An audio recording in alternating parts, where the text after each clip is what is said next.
Hey guys, welcome back to my channel. Today we are reviewing Kung Fu Panda 4 starring Jack Black and Awkwafina, which follows Po on the next step of his quest as he is looking to pass on the mantle of the Dragon Warrior and embrace his new position as spiritual leader of the Valley of Peace. I was the perfect age when the first Kung Fu Panda came out. I think I was 9 or 10. 16 years later, I'm watching Kung Fu Panda 4, dubious about it existing in the first place, but still here for a good time if they can deliver it.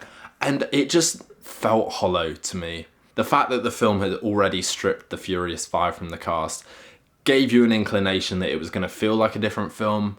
But just watching it, there was something about the story in particular for this film that really just felt like they'd made a misstep and had really missed an opportunity. Given that they were bringing Ian McShane back to return as the voice of Tai Lung, the villain from the first film, and knowing where the plot of this film goes to, I felt like Tai Lung should have been the team-up partner for Po in this one. Don't get me wrong, Awkwafina is fine. She plays the same thing she does in everything. And this new side character is okay, goes through the classic redemption arc. But why did we not have that with Tai Lung? Why was the film not introducing us to this villainous chameleon character who was sapping the powers and the kung fu ability of all these evil masters and leaving them powerless? Why did we not then get a beaten down Tai Lung teaming up with Po, going on this humbling journey of self-awareness and remorse and guilt, and culminating with Po gifting the Dragon Warrior staff to Tai Lung?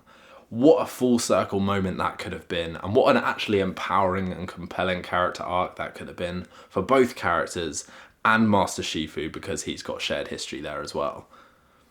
But no, we did not go down that route. Ian McShane gets to come in, have a very quick couple of lines, an attempt at a redemption hero arc-ish, and then he's gone. None of the new characters in this film, who are voiced by, Awkwafina, Ke Kwan, Viola Davis, none of them make any impact. And if you're gonna bring back the old antagonists, we had Lord Shen, we had Tai Lung, we had Kai. If you're gonna do that, let's try and do something with that. If you're gonna lean into the history of the other installments in the franchise, let's capitalize on that. Even the look of this film felt slightly cheaper. Bearing in mind we are 16 years on from the original, I would say the original animation holds up better than some of the animation we got in Kung Fu Panda 4. I definitely read somewhere that it had a lower budget, but I don't know why, because this for DreamWorks has got to be one of their strongest IPs, and I don't know why they wouldn't market it to the max. It's making a lot of money at the box office, so invest in the quality of the animation, because this world is so vivid and vibrant, the aesthetics are beautiful, the cultures that it brings to life, the music, and this film just looked a little cheap. A lot of the time as well, although there were some funny moments, namely Jack Black delivering as Po, it wasn't as consistently funny as some of the other films have been. There's a subplot involving Ping and Lee, Po's biological and adopted dads, which really doesn't go anywhere and is more distracting than it is funny, and just makes you miss other supporting cast and characters. The lack of Oogway as well in this film, I think, really sapped it of any kind of spiritual energy. On the plus side, Hans Zimmer's score is still a banger, and Jack Black does his best with Po, even though this feels like a very rushed and very cash grabby sort of story. I am not opposed to more Kung Fu Panda, but if they're going to take this much time between sequels, like it has been between 3 and 4,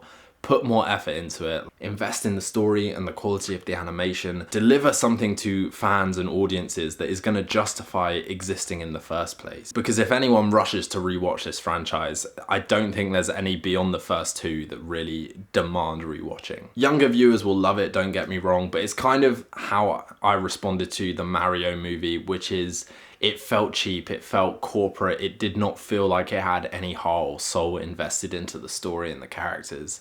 It was just a classic IP that was going to make money for them, so they churned out a story and turned it into a 90-minute film. But if you have seen it, guys, do drop a comment below and let me know your thoughts. Do also consider liking and subscribing, that's always a huge help for me. And in the meantime, we will see you for the next review.